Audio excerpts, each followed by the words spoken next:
Hello नमस्कार, जय हिंद, वंदे मातरम। आप देख रहे हैं जियो न्यूज और हम आपके लिए लेकर आए हैं देश दुनिया की आपके राज्य शहर की सिलेक्टेड काम की फटाफट बड़ी खबरें। लेकिन उससे पहले यदि आपने हमारे चैनल को सब्सक्राइब नहीं किया है तो चैनल को सब्सक्राइब करके बेल नोटिफिकेशन ऑन करें और इस वीडियो को ज्यादा से ज्यादा लाइक और शेयर करें। बड़ी खबरें देखने से पहले आपके लिए आज का सवाल, भारत तक समुद्री मार्ग की खोज किनके द्वारा की गई थी? ऑप्शन ए पुर्तगालियों द्वारा, ऑप्शन बी डचों द्वारा, ऑप्शन सी फ्रांसीसियों द्वारा और ऑप्शन डी अंग्रेजों द्वारा। इस सवाल का जवाब हमें कमेंट करें और आप किस राज्य और शहर की ज्यादा खबरें देखना चाहते हैं हमें कमेंट करके बताएं ताकि हम आपके राज्य शहर की ज्यादा खबरें दिखा सकें। चलिए अब देखते हैं आज की फटाफट बड़ी खबरें। कानपुर में मोदी बोले, दुश्मन कहीं भी हो खत्म कर देंगे। पाकिस्तानी सेना गिड़गिड़ा रही थी। बेटियों के सिंदूर का आक्रोश दुनिया ने देखा। प्रधानमंत्री नरेंद्र मोदी ने कानपुर में जनसभा की। 45 मिनट के भाषण में उन्होंने आतंकवाद को लेकर पाकिस्तान को कड़ा संदेश दिया है और कहा कि बेटियों के सिंदूर का आक्रोश दुनिया ने देखा। हमारी सेना ने ऐसा पराक्रम दिखाया कि पाकिस्तानी सेना को गिड़गिड़ाकर युद्ध रोकने की मांग करने पर मजबूर होना पड़ा। अगर मैं कनपुरिया अंदाज में कहूँ तो दुश्मन कहीं भी हो भौंक दिया जाएगा। हमारे भारतीय हथियारों ने और ब्रह्मोस मिसाइल ने दुश्मन के घर में घुसकर तबाही मचाई है।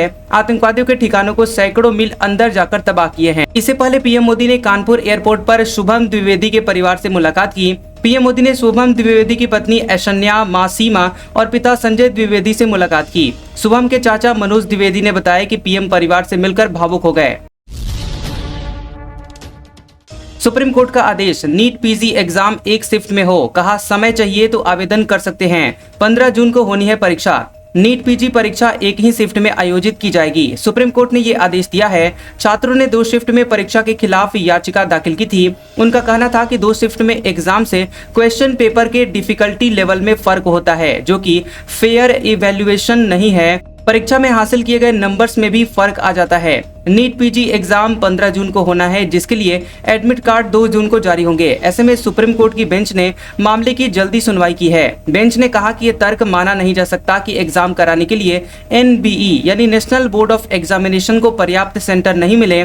2 शिफ्ट में एग्जाम कराना फेयर नहीं है। 2 पेपर्स का डिफिकल्टी लेवल कभी एक जैसा नहीं हो सकता। नॉर्मलाइजेशन का इस्तेमाल एक्सेप्शनल केसेस में होना चाहिए, न कि रूटीन परीक्षाओं में। ज्योतिर्लिंग सोमनाथ मंदिर के शिवलिंग को लेकर छिड़ा नया विवाद। श्री रविशंकर बोले, मेरे पास है शिवलिंग के अंश। शंकराचार्य संतों महंतों ने किया विरोध। बता दें कि प्रथम ज्योतिर्लिंग सोमनाथ मंदिर के शिवलिंग को लेकर नया विवाद अब छिड़ गया है। शंकराचार्यों, संतों, महंतों और शिव उपासकों ने श्री रविशंकर की सोमनाथ मंदिर में शिवलिंग को दोबारा स्थापित करने की घोषणा का विरोध शुरू हो गया है। दरअसल ज्योतिष पीठ के शंकराचार्य अविमुक्तेश्वरानंद सरस्वती का कहना है कि श्री रविशंकर ने अब तक इस बारे में बात क्यों नहीं की। द्वारका शारदा पीठ के शंकराचार्य स्वामी सदानंद सरस्वती ने कहा कि ज्योतिर्लिंग स्वयंभू है और इसे दोबारा प्रतिष्ठित करने की आवश्यकता नहीं है। वहीं हरिगिरी महाराज ने कहा कि ज्वाला को कभी खंडित नहीं किया जा सकता, इसलिए इसे दोबारा स्थापित करने का सवाल ही नहीं उठता। अंकिता भंडारी मर्डर मामले में भाजपा नेता के बेटे समेत 3 को उम्र कैद। 3 साल 8 महीने बाद जिला कोर्ट का फैसला। हत्या करके लाश नहर में फेंकी थी। खबर है कि उत्तराखंड के बहुचर्चित अंकिता भंडारी हत्याकांड में भाजपा नेता और पूर्व मंत्री के बेटे पुलकित आर्य समेत 3 को कोर्ट ने उम्र कैद की सजा सुनाई है। पुलकित के अलावा उसके 2 कर्मचारी सौरभ भास्कर और अंकित गुप्ता को भी सजा सुनाई गई है। कोट द्वार जिला कोर्ट ने इस मामले में 2 साल 8 महीने बाद फैसला दिया है। तीनों दोषियों पर 50,000 रुपए का जुर्माना भी लगाया गया है। लाइव लॉ के मुताबिक कोर्ट ने तीनों को दोषी मानते हुए उम्र कैद की सजा सुनाई है। वहीं अंकिता ऋषिकेश में पुलकित आर्या के रिसोर्ट में रिसेप्शनिस्ट थी। 18 सितंबर 2022 को अंकिता गायब हो गई थी और 24 सितंबर 2022 को अंकिता का शव चीला नहर में मिला था। जाति जनगणना से पहले कास्ट लिस्ट बनेगी। सभी पार्टियों से सहमति लेगी सरकार। SC/ST गिनती में, लेकिन OBC जातियों पर असमंजस।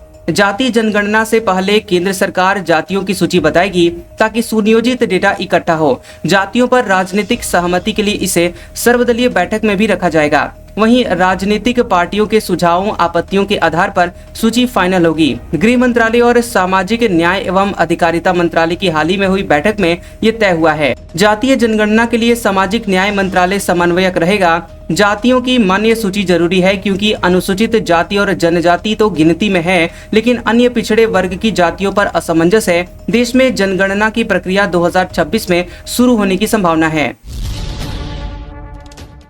हार्वर्ड मामले में ट्रंप प्रशासन के फैसले पर फिलहाल रोक, यूनिवर्सिटी को विदेशी छात्रों के दाखिले पर लगे प्रतिबंध में 30 दिन की राहत। हार्वर्ड यूनिवर्सिटी को विदेशी छात्रों के दाखिले पर लगे प्रतिबंध में 30 दिनों की अंतरिम राहत मिली है। अमेरिकी राष्ट्रपति डोनाल्ड ट्रंप ने हार्वर्ड की विदेशी छात्रों को दाखिला देने की पात्रता खत्म करने के फैसला लिया था, जिस पर फिलहाल फेडरल कोर्ट ने रोक लगा दी है। इस मसले पर गुरुवार को सुनवाई हुई, जिसमें कोर्ट ने फैसला सुनाते हुए कहा कि यूनिवर्सिटी फिलहाल छात्रों का नामांकन जारी रख सकती है।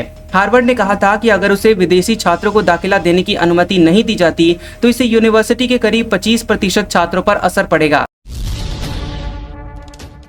पाकिस्तानी आर्मी चीफ बोले, पानी पर कभी समझौता नहीं करेंगे, मामला देश के 24 करोड़ लोगों के बुनियादी अधिकार से जुड़ा हुआ है। पाकिस्तान के सेना प्रमुख फील्ड मार्शल आसिम मुनीर ने कहा कि पानी का मुद्दा पाकिस्तानी के लिए रेड लाइन है और इस पर कोई समझौता नहीं किया जाएगा। उन्होंने कहा कि यह मामला देश के 24 करोड़ लोगों के बुनियादी अधिकारों से जुड़ा हुआ है। मुनीर अलग अलग यूनिवर्सिटीज के चांसलर्स, प्रिंसिपल, सीनियर फैकल्टीज के साथ बातचीत कर रहे थे। इस दौरान उन्होंने भारत को लेकर सख्त रुख अपनाते हुए कहा कि पाकिस्तान कभी भी भारत के वर्चस्व को स्वीकार नहीं करेगा। दूसरी तरफ मुनीर ने दावा किया कि बलूचिस्तान में सक्रिय आतंकवादियों को भारत से समर्थन मिल रहा है। उन्होंने कहा कि जो लोग बलूचिस्तान में अशांति फैला रहे हैं उनका सीधा संबंध बलोच उग्रवाद से है और इनकी डोर भारत से जुड़ी हुई है। पतंजलि पर पैसे के लेन देन में गड़बड़ी का आरोप, केंद्र सरकार ने नोटिस भेजा, 2 महीने के भीतर जवाब मांगा। एजेंसियों ने जांच शुरू की। योग गुरु बाबा रामदेव की कंपनी पतंजलि को केंद्र सरकार ने पैसों के लेन देन में गड़बड़ी को लेकर नोटिस भेजा है। ब्लूमबर्ग की रिपोर्ट के मुताबिक सरकारी जांच एजेंसियों को पतंजलि के पैसों के लेन देन में गड़बड़ियां मिली हैं। एजेंसियों ने कई फाइनेंशियल ट्रांजैक्शंस को संदिग्ध माना है। कॉर्पोरेट अफेयर्स मंत्रालय ने पतंजलि को नोटिस जारी कर 2 महीने के भीतर जवाब देने को कहा है। जांच शुरुआती चरण में है, इसलिए रकम का खुलासा नहीं हुआ है। कंपनी के खिलाफ कॉर्पोरेट गवर्नेंस नियमों के उल्लंघन और फंड डाइवर्जन की आशंका पर जांच शुरू की गई है। ट्रंप का टैरिफ फिर से हुआ बहाल, हायर कोर्ट ने निचली अदालत का फैसला पलटा। ट्रेड कोर्ट ने टैरिफ को असंवैधानिक बताकर स्थायी रोक लगा दी थी। खबर है कि अमेरिका की फेडरल अपील कोर्ट ने ट्रंप के टैरिफ पर रोक वाले ट्रेड कोर्ट के फैसले को पलट दिया है। राष्ट्रपति डोनाल्ड ट्रंप के टैरिफ को फेडरल कोर्ट ने यहां असंवैधानिक करार देते हुए स्थायी रोक लगा दी थी। इस फैसले को ट्रंप प्रशासन ने फेडरल सर्किट की अपीलीय कोर्ट में चुनौती दी, जिसे स्वीकार कर लिया गया। इसके बाद निचली अदालत ट्रेड कोर्ट के आदेश पर अस्थायी रोक लगा दी गई, यानी ट्रंप का टैरिफ फिलहाल के लिए जारी रहेगा। इससे पहले 28 मई को मैनहट्टन की federal court of international trade के 3 जजों की बेंच ने टैरिफ पर रोक लगाते हुए कहा था कि ट्रंप ने अपनी शक्तियों का दुरुपयोग किया और संविधान के दायरे से बाहर जाकर ये टैरिफ लगाया है। अरशद वारसी, उनकी पत्नी शेयर मार्केट से बैन, साधना ब्रॉडकास्ट के शेयरों में हेराफेरी से 91 लाख कमाए थे, 5-5 लाख का जुर्माना भी लगा। खबर है कि security and exchange board of India SEBI ने बॉलीवुड एक्टर अरशद वारसी और उनकी पत्नी मारिया गोरेट्टी को 1 साल के लिए शेयर मार्केट से बैन कर दिया है। ये कार्रवाई साधना ब्रॉडकास्ट के शेयरों में पंप एंड डंप स्कीम के तहत हेराफेरी के मामले में हुई है। सेबी ने इन पर 5-5 लाख रुपए का जुर्माना भी लगाया है। इन दोनों के अलावा इस मामले में 57 अन्य लोगों पर भी 1 से 5 साल तक का बैन लगा है। पंप एंड डंप स्कीम एक तरह की शेयर बाजार धोखाधड़ी है और इसमें कुछ लोग मिलकर कंपनी के शेयर की कीमत को गलत तरीके से बढ़ाते हैं, जैसे भ्रामक खबरें फैलाकर या झूठी सलाह देकर। जब कीमत ऊंची हो जाती है तो वे अपने शेयर को बेचकर मुनाफा कमा लेते हैं और इससे आम निवेशकों को भारी नुकसान होता है, क्योंकि कीमत बाद में गिर जाती है। चौथी तिमाही में 7.4% की दर से बढ़ी इकोनॉमी, पूरे साल में 6.5% रही जीडीपी। जनवरी मार्च में कंस्ट्रक्शन सेक्टर में रिकॉर्ड 9.4% ग्रोथ। खबर है कि वित्त वर्ष 2024-25 की चौथी तिमाही में भारत का सकल घरेलू उत्पाद यानी जीडीपी ग्रोथ 7.4% रही है। पिछले साल की समान तिमाही में जीडीपी ग्रोथ 8.4% रही थी। कंस्ट्रक्शन और एग्रीकल्चर सेक्टर के बेहतर प्रदर्शन के कारण जीडीपी ग्रोथ 7% से ऊपर रही है। वहीं पूरे साल के इकोनॉमी के 6.5% की दर से बढ़ी है। केंद्र सरकार ने 30 मई को शाम के 4 बजे वित्त वर्ष 2025 की चौथी तिमाही के लिए जीडीपी के प्रोविजनल एस्टीमेट जारी किए हैं। सरकारी डॉक्टर ने कोरोना मरीज को मारने को कहा, एफआईआर दर्ज। 2021 का मामला, शिकायतकर्ता बोला पत्नी एडमिट थी इसलिए उस समय चुप रहा। महाराष्ट्र पुलिस ने बताया कि एक सीनियर गवर्नमेंट डॉक्टर पर 2021 में कोरोना पेशेंट को मारने का निर्देश देने के आरोप में एफआईआर दर्ज की गई है। मामला लातूर जिले का बताया जा रहा है। एक वायरल ऑडियो क्लिप में आरोपी डॉक्टर शशिकांत देशपांडे अपने एक साथी डॉक्टर शशिकांत डांगे से एक महिला पेशेंट को मारने के लिए कहते हुए सुनाई दे रहे हैं। हालांकि महिला बीमारी से रिकवर हो गई थी। उदगीर पुलिस ने 24 मई को देशपांडे के खिलाफ मामला दर्ज किया है। डॉक्टर देशपांडे उस समय लातूर के उदगीर गवर्नमेंट हॉस्पिटल में एडिशनल डिस्ट्रिक्ट सर्जन थे। वहीं डांगे एक कोविड सेंटर पर तैनात थे। शिकायतकर्ता का कहना है कि उनकी पत्नी तब हॉस्पिटल में भर्ती थी, इसलिए उसने चुप रहना ही सही समझा। भोपाल में पीएम संग मंच पर बैठेंगी महिला मंत्री। सिंदूरी साड़ी, सेना जैसी वर्दी में व्यवस्था संभालेंगी कार्यकर्ता। मोदी को सिंदूर का पौधा करेंगी भेंट। प्रधानमंत्री नरेंद्र मोदी 31 मई को भोपाल के जम्बूर मैदान पर देवी अहिल्याबाई महिला सशक्तिकरण महासम्मेलन को संबोधित करेंगे। मंच पर देवी अहिल्याबाई के साथ कर्नल सोफिया कुरैशी और विंग कमांडर व्योमिका सिंह की तस्वीरें भी नजर आएंगी। महासम्मेलन के लिए भोपाल से 500 किलोमीटर के दायरे के 16 जिलों से महिलाओं को बुलाया गया है। दावा है कि कार्यक्रम में 2 लाख महिलाएं शामिल होंगी। महिला महासम्मेलन में 4 महिलाएं पीएम मोदी को सिंदूर का पौधा भेंट करेंगी। ये चारों महिलाएं गैर राजनीतिक पृष्ठभूमि की होंगी। ऑपरेशन सिंदूर के बाद प्रधानमंत्री नरेंद्र मोदी का देश में ये पहला महिला सम्मेलन है। इस महिला सम्मेलन में प्रधानमंत्री का संबोधन पूरे देश के साथ वैश्विक स्तर पर भी देने की कोशिश बीजेपी की ओर से होगी। भाजपा सांसद रोज 15-20 किलोमीटर पैदल चलेंगे। 9 जून से 1 महीने का अभियान। ऑपरेशन सिंदूर की कामयाबी वाले पंफलेट भी बांटे जाएंगे। ऑपरेशन सिंदूर की सफलता को मोदी सरकार घर घर तक पहुंचाने की तैयारी कर रही है। भाजपा के एक सीनियर लीडर ने बताया कि 9 जून से इसकी शुरुआत होगी। इसी दिन नरेंद्र मोदी ने बतौर पीएम तीसरी बार शपथ ली थी, यानी मोदी 3.0 की शुरुआत हुई थी। अभियान का मूल मकसद मोदी 3.0 सरकार की उपलब्धियों को जन जन तक पहुंचाना है। इसके लिए जनसंपर्क के दौरान ऑपरेशन सिंदूर को हाईलाइट करने वाले पंफलेट भी बांटे जाएंगे। वहीं केंद्र के सभी मंत्री, राष्ट्रीय लोकतांत्रिक गठबंधन के सांसद और संगठन के वरिष्ठ पदाधिकारी इस अभियान में शामिल होंगे। 1 महीने तक चलने वाले इस कार्यक्रम में सभी लोकसभा सांसद अपने क्षेत्र में रोजाना 15 से 20 किलोमीटर तक पैदल यात्रा करेंगे। वहीं मंत्री हफ्ते में 2 दिन 20 से 25 किलोमीटर यात्रा कर जनसंपर्क करेंगे। पीएम मोदी बोले, वादा पूरा करके बिहार आया। कहा था पहलगाम के आतंकवादी को कल्पना से भी बड़ी सजा मिलेगी। सेना ने उनके ठिकाने खंडहर बना दिए। पीएम मोदी ने बिहार के सासाराम के दुर्गाडीह में जनसभा की और करीब 33 मिनट के अपने भाषण में उन्होंने आतंकवाद को लेकर कड़ा संदेश दिया है। उन्होंने कहा कि पहलगाम हमले के 1 दिन बाद मैं बिहार आया था। मैंने बिहार की धरती से जो वचन दिया था वो पूरा किया। मैंने कहा था कि माताओं का सुहाग उजाड़ने वालों को कल्पना से भी बड़ी सजा होगी। ऐसे ही सजा उन्हें दी गई। हमारी सेना ने आतंकवादियों के ठिकानों को खंडहर में बदल दिया। भारत की बेटियों के सिंदूर की शक्ति को पाकिस्तान और दुनिया ने भी देखा।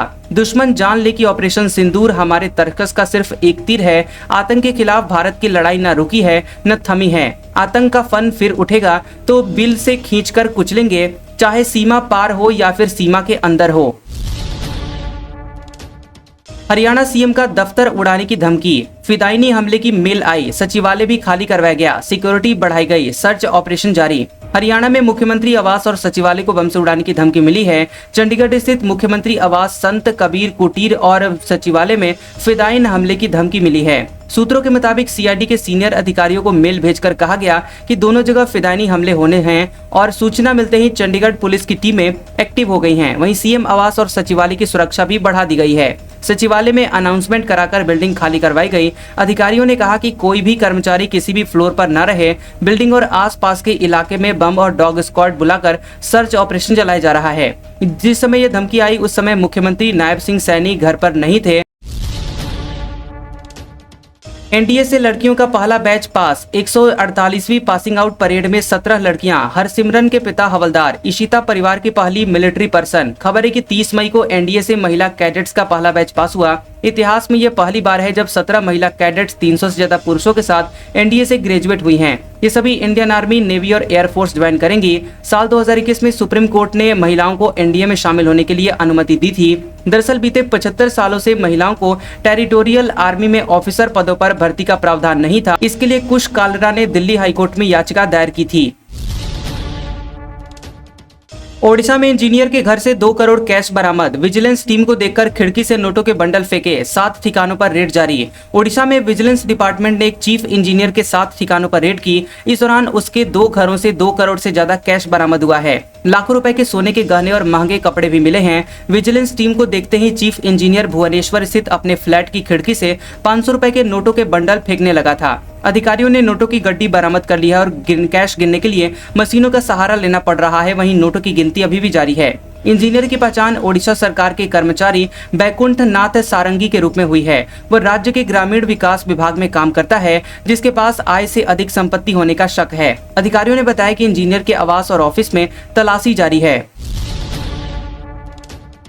सुप्रीम कोर्ट बोला, रिलेशनशिप टूटने के बाद दुष्कर्म केस गलत, इससे आरोपी की छवि खराब होती है, न्याय व्यवस्था पर भी बोझ पड़ता है। सुप्रीम कोर्ट ने एक अहम फैसले में कहा कि यदि 2 वयस्कों में सहमति से बना रिश्ता बाद में टूट जाता है या फिर दोनों के बीच दूरी आ जाती है तो इसे शादी का झूठा वादा बताकर दुष्कर्म का केस नहीं बनाया जा सकता।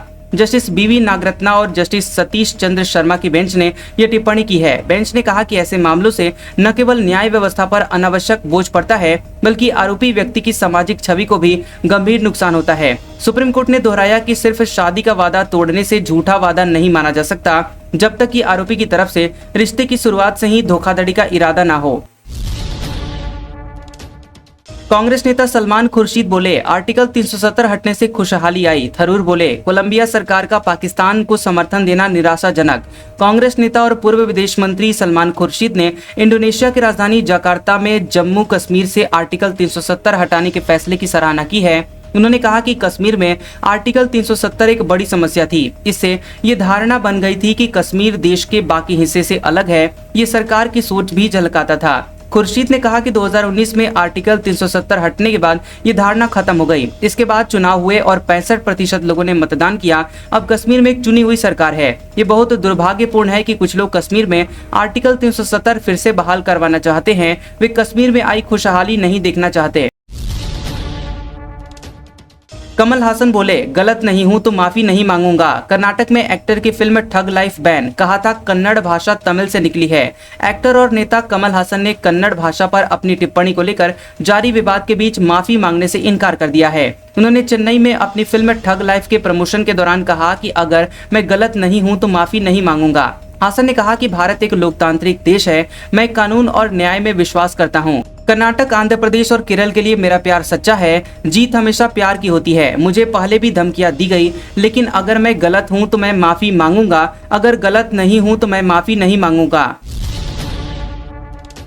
देश में कोरोना के 1828 एक्टिव केस, 15 लोगों की जाने गई। गुजरात में एक दिन के नवजात की रिपोर्ट पॉजिटिव आई। 8 महीने की बच्ची ऑक्सीजन सपोर्ट पर। देश में कोरोना वायरस के मामले तेजी से बढ़ रहे हैं। एक्टिव मरीजों की संख्या जो है वो 1828 शुक्रवार को पहुंच गई। गुजरात के अहमदाबाद में एक दिन के नवजात की कोरोना रिपोर्ट पॉजिटिव आई है।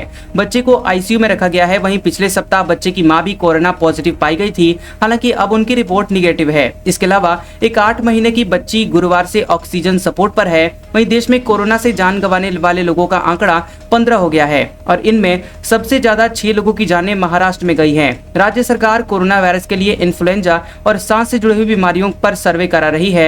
उधर केरल में एक्टिव मामले 727 हो गए हैं। मुख्यमंत्री पिनराई विजयन ने बताया कि राज्य में ओमिक्रॉन JN वेरिएंट LF7 के मामले सामने आ रहे हैं। मोदी कानपुर में पहलगाम हमले के पीड़ित परिवार से मिले। मृतक की पत्नी के आंसू देखकर भावुक हुए। पिता से बोले, ऑपरेशन सिंदूर अभी खत्म नहीं हुआ। पीएम नरेंद्र मोदी कानपुर पहुंचे। उन्होंने पहलगाम हमले में मारे गए शुभम द्विवेदी के परिवार से 8 मिनट तक मुलाकात की। चकेरी एयरपोर्ट पर पीएम मोदी के सामने शुभम की पत्नी ऐश्वर्या, पिता संजय, मां सीमा भावुक हो गई। सभी ने रोते हुए हाथ जोड़े। कहा, मेरे बेटे की मौत जाया न होने पाए। शुभम की पत्नी ऐश्वर्या फपक फपक कर रो पड़ी। मोदी भी उनके आंखों से आंसू देखकर भावुक हो गए। कहा कि आतंकवाद के खिलाफ ऑपरेशन सिंदूर थमा है, खत्म नहीं हुआ है, ये आगे भी जारी रहेगा। पीएम मोदी ने पिता संजय द्विवेदी के कंधे पर हाथ रखकर उन्हें ढांढस बंधाया।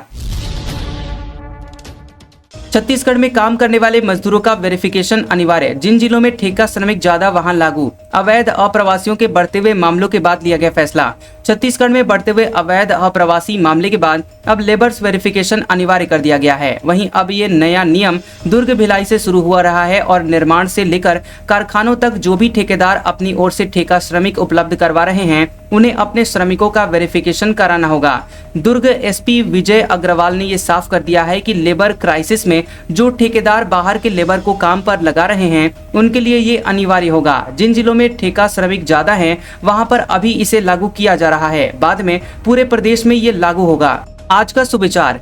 आज लोगों के जीवन से खुशहाली इसलिए गायब है क्योंकि लोग भविष्य की चिंता में वर्तमान को जीना भूल गए हैं। कैसा लगा ये वीडियो हमें कमेंट सेक्शन में जरूर बताएं। वीडियो पसंद आया हो तो वीडियो को लाइक और शेयर करें और ऐसी इंटरेस्टिंग वीडियोस देखने के लिए हमारे चैनल GOB न्यूज को सब्सक्राइब करें और बेल आइकॉन को दबाएं। और हमारे ओल्ड और लेटेस्ट वीडियोस देखने के लिए हमारे प्लेलिस्ट और कम्युनिटी टैब को जरूर चेक करें। तो मिलते हैं अगले वीडियो में, तब तक के लिए आपका शुक्रिया।